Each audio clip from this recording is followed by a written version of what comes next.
नमस्कार, आप सभी देख रहे हैं दृष्टि न्यूज। मैं हूं आपके साथ अंजलि त्यागी। आइए रुक करते हैं तमाम बड़ी खबरों की ओर। भोपाल महू की घटना पर कांग्रेस का बड़ा आरोप। प्रदेश अध्यक्ष जीतू पटवारी का बीजेपी पर बड़ा आरोप।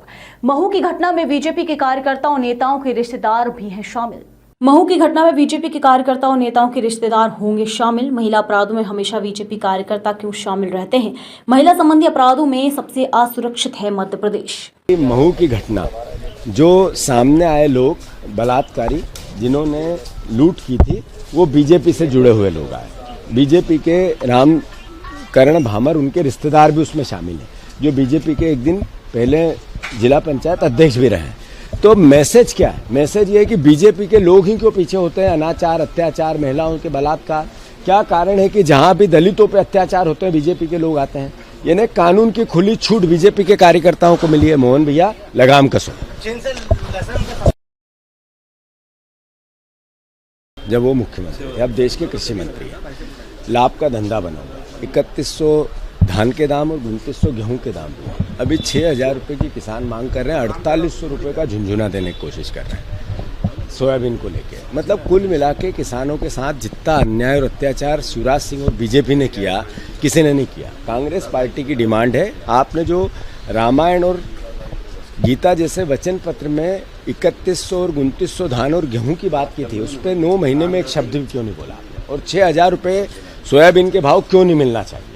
जब दलहन की बात आती है तो आप बड़ी बड़ी बातें करते थे, बड़े अनाज की बातें करते थे, भाषण देते थे, विज्ञापन देते थे, और किसान के बच्चे जैसे ही आवाज़ उठाते हैं उनको आतंकवादी कहते हैं, खालिस्तानी कहते हैं।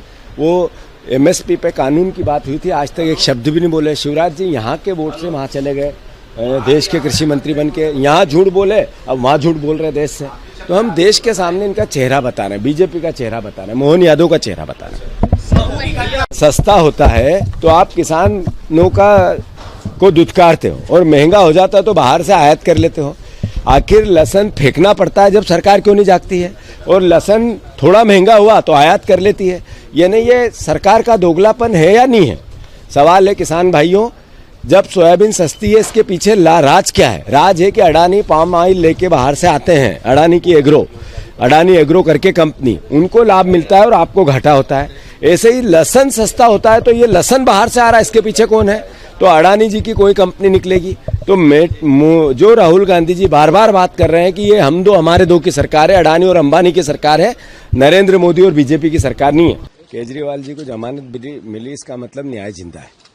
सर, आज आप बड़ा प्रदर्शन करने जा रहे हैं। ऐसा है कि शिवराज सिंह जी ने 20 लाख बार एक बात कही है कि मैं किसानों को आय दुगनी करूंगा, जब वो मुख्यमंत्री थे। अब देश के कृषि मंत्री हैं, लाभ का धंधा बना हुआ। 3100 धान के दाम और 2900 गेहूं के दाम दूंगा। अभी 6000 रुपये की किसान मांग कर रहे हैं, 4800 रुपये का झुंझुना देने की कोशिश कर रहे हैं सोयाबीन को लेके। मतलब कुल मिला के किसानों के साथ जितना अन्याय और अत्याचार शिवराज सिंह और बीजेपी ने किया, किसी ने नहीं किया। कांग्रेस पार्टी की डिमांड है, आपने जो रामायण और गीता जैसे वचन पत्र में 3100 और 2900 धान और गेहूं की बात की थी, उस पर 9 महीने में एक शब्द भी क्यों नहीं बोला आपने? और 6000 रुपये सोयाबीन के भाव क्यों नहीं मिलना चाहिए?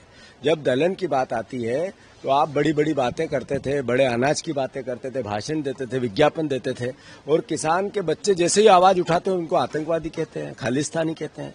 वो MSP पे कानून की बात हुई थी, आज तक एक शब्द भी नहीं बोले। शिवराज जी यहाँ के वोट से वहाँ चले गए, देश के कृषि मंत्री बन के यहाँ झूठ बोले, अब वहाँ झूठ बोल रहे देश से। तो हम देश के सामने इनका चेहरा बता रहे हैं, बीजेपी का चेहरा बता रहे हैं, मोहन यादव का चेहरा बता रहे हैं।